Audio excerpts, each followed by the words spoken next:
তারা কত মানুষ হত্যা করেছে, কত মানুষ খুন করেছে, তারা সবাই জানে। ওই হাসিনার সঙ্গে যারা আছে তারাই হলো খুন খুনে ওস্তাদ। ফ্যাসিস্ট আওয়ামী লীগ সরকারের শাসন আমলে বাংলাদেশে সংগঠিত গুম, খুন ও নির্বাচন রিগিংয়ের বিরুদ্ধে বাংলাদেশ থেকে বেগম খালেদা জিয়া কথা বললেও তাকে স্তব্ধ করতে শেখ হাসিনার নেতৃত্বাধীন সরকার তাকে কারাবন্দী করে রাখে। চরম স্বৈরাচারী আওয়ামী লীগ সরকার দেশে গণতান্ত্রিক অগ্রযাত্রা প্রায় স্তব্ধ করে রাখলেও যুক্তরাজ্য থেকে ফ্যাসিস্ট শেখ হাসিনার বিরুদ্ধে ধারাবাহিকভাবে নেতৃত্ব দিয়ে যান বাংলাদেশের বর্তমান প্রধানমন্ত্রী তারেক রহমান। দেশের গুরুত্বপূর্ণ জাতীয় দিবসগুলোতে যুক্তরাজ্য বিএনপি আয়োজিত বিভিন্ন কর্মসূচিতে অংশ নিয়ে তিনি আওয়ামী লীগ সরকারের বিভিন্ন কর্মকাণ্ডের জবাব দিতে থাকেন। ডাকাত কখনো ভালো হবে না।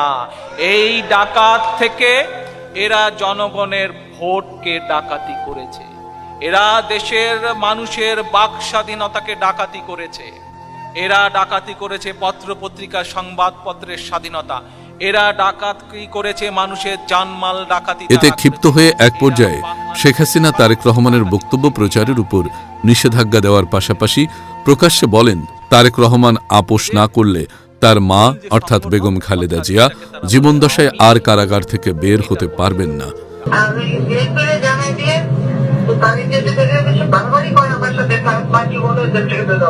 তবুও তারেক রহমান যুক্তরাজ্য থেকে আন্দোলনের নেতৃত্ব অব্যাহত রেখে আওয়ামী লীগ সরকারের পতন নিশ্চিত করেন। বিগত 17 বছর যুক্তরাজ্য বিএনপি ও বিভিন্ন জোনের নেতাকর্মীরা প্রধানমন্ত্রী তারেক রহমানের সংস্পর্শে থেকে রাজনীতি করার সুযোগ পাওয়ায় যুক্তরাজ্য বিএনপি বাংলাদেশের পর দলটির সবচেয়ে মর্যাদাপূর্ণ ও শক্তিশালী সাংগঠনিক ইউনিটে পরিণত হয়েছে। প্রধানমন্ত্রী হিসেবে বাংলাদেশে যাওয়ার পূর্বেই তিনি নিজ হাতে যুক্তরাজ্য বিএনপির নতুন আহ্বায়ক কমিটির কাছে দায়িত্ব তুলে দেন।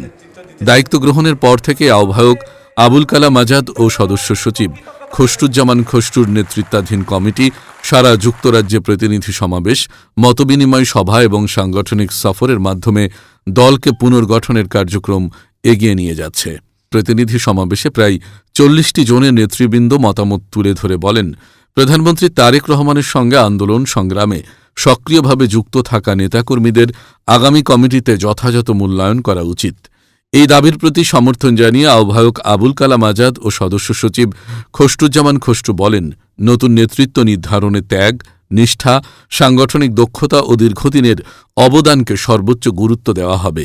একই সঙ্গে নতুন ও মেধাবী নেতৃত্বকে পর্যায়ক্রমে মূল্যায়নের মাধ্যমে সংগঠনকে আরও গতিশীল ও শক্তিশালী করা হবে। নেতৃবৃন্দ জানান, আগামী কয়েক মাসের মধ্যেই যুক্তরাজ্যের বিভিন্ন জোনে নতুন কমিটি গঠনের প্রক্রিয়া সম্পন্ন করা হবে। শহীদ রাষ্ট্রপতি জিয়াউর রহমানের আদর্শ ও প্রধানমন্ত্রী তারেক রহমানের নেতৃত্বে যুক্তরাজ্য বিএনপিকে আরও সুসংগঠিত ও কার্যকর রাজনৈতিক শক্তিতে পরিণত করতে দলীয় কোন্দল ভুলে ঐক্যবদ্ধভাবে কাজ করার আহ্বান জানান তারা। NTV, Europe news.